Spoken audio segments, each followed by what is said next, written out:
व्याकरण के द्वारा भाषा के शुद्ध एवं व्यवस्थित रूप के प्रयोग का ज्ञान होता है। बोलचाल में प्रयोग होने वाली भाषा भी व्याकरण युक्त होती है। भाषा और व्याकरण का रिश्ता अटूट होता है। वर्ण विचार, शब्द विचार तथा वाक्य विचार व्याकरण के प्रमुख अंग है।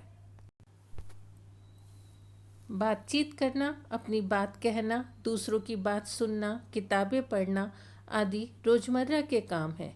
इन सब को पूरा करने के लिए हमें भाषा की ज़रूरत पड़ती है। भाषा वह साधन है जिसके द्वारा मनुष्य अपनी बात बोलकर या लिखकर बताता है और दूसरों की बात सुनकर या पढ़कर समझता है। बच्चा अपने परिवार के सदस्यों और आसपास रहने वाले लोगों की बातें सुनकर बोलना सीखता है। उसे जिन वस्तुओं को दिखाकर उनके नाम बताए जाते हैं वह उनके नाम चित्र सहित अपने मस्तिष्क में संजो लेता है। चित्रों से उसे भाषा सीखने में आसानी होती है। इससे पढ़ना और लिखना सीखने में मदद मिलती है। हम सभी बोलकर या लिखकर अपने भाव और विचार दूसरों तक पहुंचाते हैं और सुनकर या पढ़कर दूसरों के भाव समझते हैं। इस प्रकार भाषा विचारों के आदान प्रदान का माध्यम है। बोलने और लिखने के आधार पर ही भाषा के दो रूप होते हैं, मौखिक और लिखित। जो भाषा सुनकर और बोलकर सीखी जाती है वह भाषा का मौखिक रूप है। इसे बच्चा परिवार से ही सीखता है। भाषा सीखने का दूसरा तरीका पढ़ना और लिखना है।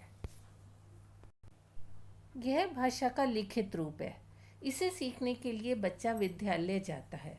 व्यवहार में पहले बोलना सीखते हैं, फिर लिखना और पढ़ना। भाषा के लिखित रूप को विधिवत सीखना पड़ता है। संसार में बहुत सी भाषाएं बोली, पढ़ी और लिखी जाती हैं। सभी देशों की अपनी अपनी भाषाएं हैं।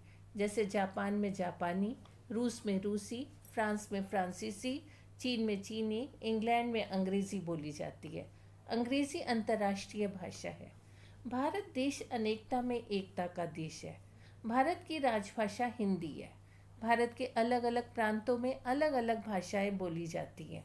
जैसे असम में असमिया, उड़ीसा में उड़िया, आंध्र प्रदेश में तेलुगु, तमिलनाडु में तमिल, केरल में मलयालम, पंजाब में पंजाबी और कश्मीर में कश्मीरी बोली जाती है। सभी भाषाओं को लिखने के लिए कुछ अलग अलग चिन्ह निश्चित किए गए हैं, जिनके द्वारा सब अपनी बात लिखकर प्रकट करते हैं। मुख से निकली हुई ध्वनियाँ तथा चिन्ह वर्ण कहलाते हैं। इनके लिखने के ढंग को लिपि कहते हैं। विभिन्न भाषाओं की तरह लिपियाँ भी कई प्रकार की होती हैं। हर भाषा अपनी विशिष्ट लिपि में लिखी जाती है। भाषा को लिखने के लिए एक निश्चित किए गए चिन्हों को लिपि कहते हैं। संस्कृत, हिंदी और गुजराती भाषा की लिपि देवनागरी है। इसी प्रकार अंग्रेजी रोमन में, उर्दू फारसी में, पंजाबी गुरुमुखी लिपि में लिखी जाती है। किसी भी भाषा को शुद्ध रूप में लिखने, बोलने, पढ़ने के लिए व्याकरण की आवश्यकता होती है। व्याकरण भाषा के शुद्ध रूप का ज्ञान कराता है।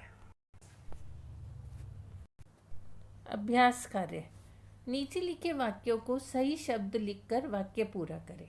विचारों के आदान प्रदान का माध्यम भाषा है। भाषा के शुद्ध रूप का ज्ञान कराने के लिए व्याकरण की आवश्यकता होती है। लिखित और मौखिक भाषा के दो रूप हैं। लिखित चिन्हों को लिपि कहते हैं।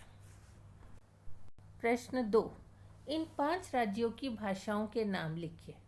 असम, असम की भाषा है असमिया, असमी। पंजाब, पंजाबी। राजस्थान, राजस्थानी। तमिलनाडु, तमिल। महाराष्ट्र, महाराष्ट्र की भाषा है मराठी। प्रश्न 3, दिए गए वाक्यों में सही के आगे सही और गलत के आगे गलत का चिन्ह लगाएं। टेलीफोन पर बातचीत करना भाषा का मौखिक रूप है, सही। बातचीत भाषा का लिखित रूप है, गलत, क्योंकि बातचीत हम बोल कर करते हैं। अंग्रेजी अंतर्राष्ट्रीय भाषा है, सही, क्योंकि अंग्रेजी भाषा का प्रयोग देश और विदेश दोनों में किया जाता है। हिंदी भाषा की रोमन लिपि है, गलत, क्योंकि हिंदी भाषा की लिपि देवनागरी है और रोमन लिपि अंग्रेजी भाषा की है। चित्र देखकर भाषा के सही रूप पर सही का निशान लगाएं। पहले चित्र में माँ और बच्चा एक दूसरे से बात कर रहे हैं। यहाँ भाषा का बोलकर रूप का प्रयोग किया गया है। दूसरे चित्र में बच्चा संकेत से यानी इशारे से बता रहा है। यहाँ पर संकेत से रूप का प्रयोग किया गया है। तीसरे चित्र में लड़की लिख रही है। यहाँ पर भाषा का लिखने का रूप प्रयोग किया गया। चौथे चित्र में रेफरी संकेत से बता रहा है। पांचवें चित्र में भाषा का पढ़ने के रूप का प्रयोग किया गया है। छठे चित्र में भाषा का बोलकर रूप प्रयोग किया गया है। संकेतों की सहायता से बनने वाले शब्दों पर गोला लगाएं। बाएं से दाएं, भारत की राजभाषा हिंदी, लिखने के चिन्ह लिपि, तमिलनाडु की भाषा तमिल, ऊपर से नीचे, भाषा के शुद्ध रूप की पहचान व्याकरण, आंध्र प्रदेश की भाषा तेलुगु, महाराष्ट्र की भाषा मराठी, पंजाबी भाषा की लिपि गुरुमुखी।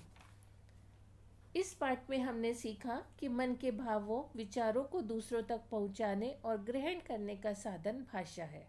भाषा के दो रूप हैं, मौखिक और लिखित।